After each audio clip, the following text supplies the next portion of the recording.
supporting educational and social-emotional development of students with celiac disease. In this training video, our experts will discuss the impact of celiac disease on learning and social-emotional development and offer tools to help fully integrate children with celiac disease into all learning environment activities.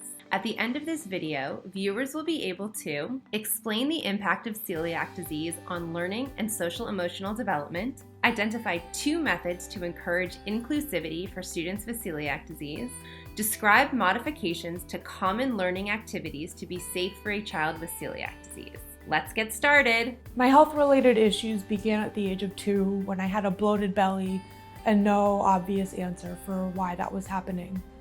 It turns out that was malnutrition from ingesting gluten and not being able to absorb the nutrients. The summer before my sophomore year of high school, things became more off than they normally were. I had digestive issues that would take me out of class for 30 to 40 minutes at a time, causing massive embarrassment for me.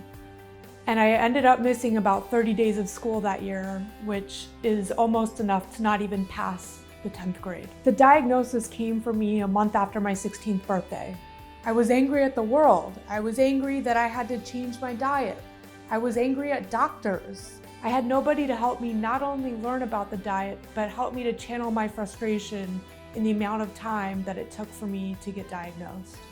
At school, all I wanted to do was eat pizza at lunch, eat hamburgers, and join in with my friends. And when I showed up with my brown paper bag of gluten-free goodies, people would ask me, "Is that edible? How could you eat that? That tastes disgusting." In embarrassment, I retreated and I stayed in the hallways and ate lunch by myself for the rest of sophomore year.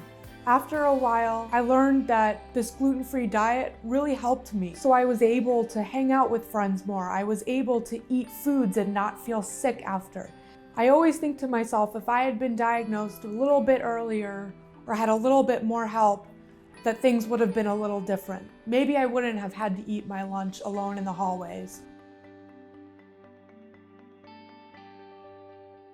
Students with celiac disease may experience a variety of physical and emotional symptoms when they are exposed to gluten. This may negatively impact their ability to learn and thrive academically and socially. A gluten-free diet can also interfere with academic and social activities, which can result in a sense of exclusion and isolation. It is challenging to participate in class lessons involving food or materials containing gluten, eat meals with peers, partake in celebratory treats, and travel on class trips. This can interfere with academic and social-emotional development. Symptoms like vomiting, diarrhea, and gas can be very anxiety-provoking, embarrassing, painful, and distracting. These symptoms may also negatively impact a student's ability to focus, learn, and perform at their usual level, and may have additional negative consequences due to unexcused absences and missed work.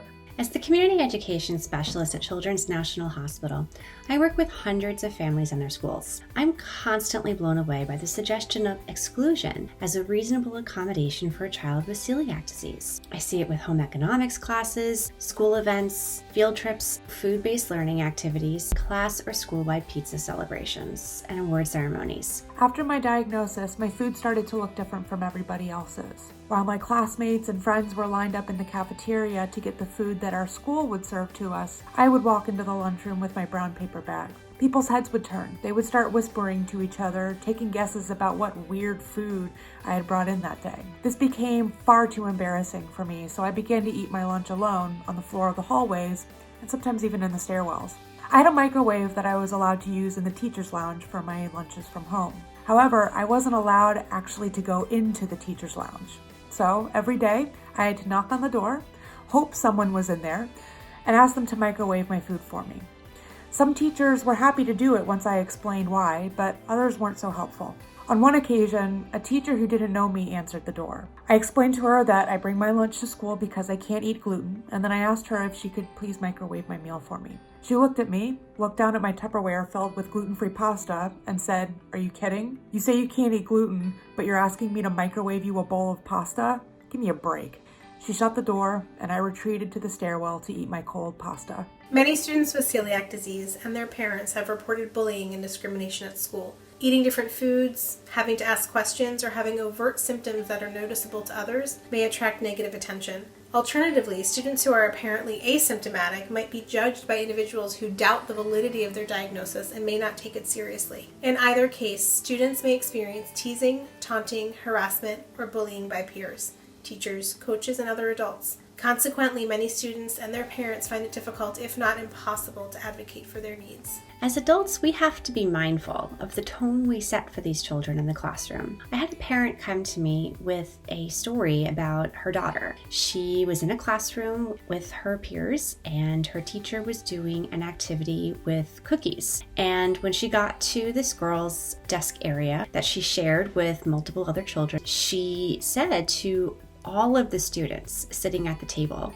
that none of them could have cookies because of this particular student. Well, this teacher failed to realize was she was setting in motion an unfortunate bullying situation for this girl, because the students now saw this girl as their punishment or reason that they could not have cookies. So therefore, they wanted to retaliate against her later and cause her frustration or harm because she had taken something from them.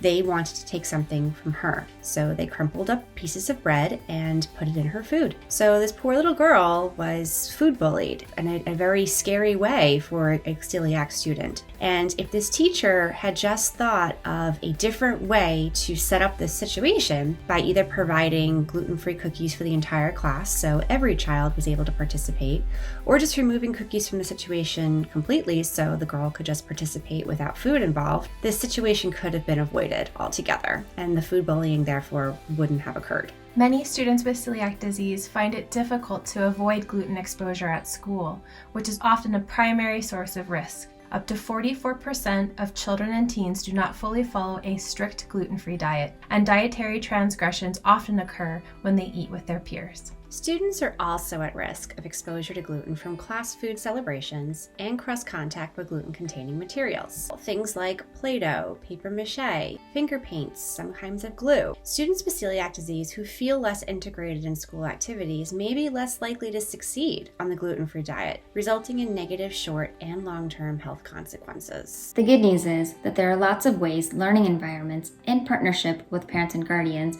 can help a child with celiac disease succeed in the classroom. This includes involving the school psychologist, counselor, or social worker in the process of developing a management plan for a child with celiac disease. It is important that a trained mental health professional work with other members of the school health team to build a supportive and inclusive learning environment for students with celiac disease. They can advocate for curriculum adjustments that may be needed while not compromising learning goals. We need to recognize that students with celiac disease are just like any other students in the class, except when it's necessary to respond to their medical needs and any resulting educational needs. Be alert to bullying and teasing of a student with celiac disease from peers' curiosity or lack of understanding of the gluten-free diet.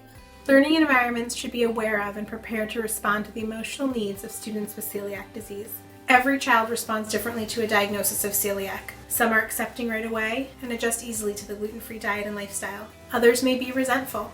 Be aware of the child's feelings and identify strategies to support their learning experience to minimize exclusion from learning environment activities. Recognize that students with celiac disease may at times rebel and discontinue their strict adherence to the gluten-free diet. Identify strategies to support them, their daily demands of the gluten-free diet by working with both the child and the parent or guardian. It's also important to understand that a change in the student's behavior could be a symptom of a gluten exposure. A child may also develop disordered eating as a result of the diagnosis. Be on the lookout for things like unexplained weight loss, restrictive eating, social isolation, and binge eating. If you notice any signs of disordered eating, report them immediately to the school nurse or health aide and the parents or guardians. How can you support a positive and inclusive learning environment? The simple answer is build a celiac disease management plan from day one with accommodations for full participation in all learning activities. It doesn't have to be complicated.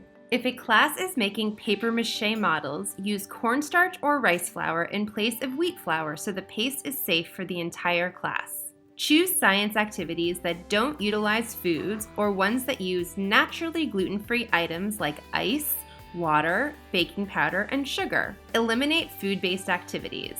Plan field trips to non-food-based venues. Engage parents and guardians of children with celiac disease in the planning of any activity involving gluten, so together you can determine a reasonable solution. Require the food service provider to offer gluten-free food options that meet the same nutritional requirements as food served to other children. My best advice for building an inclusive community is education. Talk to all parents about celiac disease and food allergies, and provide suggestions on how to include all students in all community-based activities. And talk to the kids as well. Help them understand why some of their friends can't eat some foods. Working together, we can build a compassionate community of parents and children who support one another regardless of if they have celiac disease, a food allergy, diabetes, asthma, or any other chronic condition.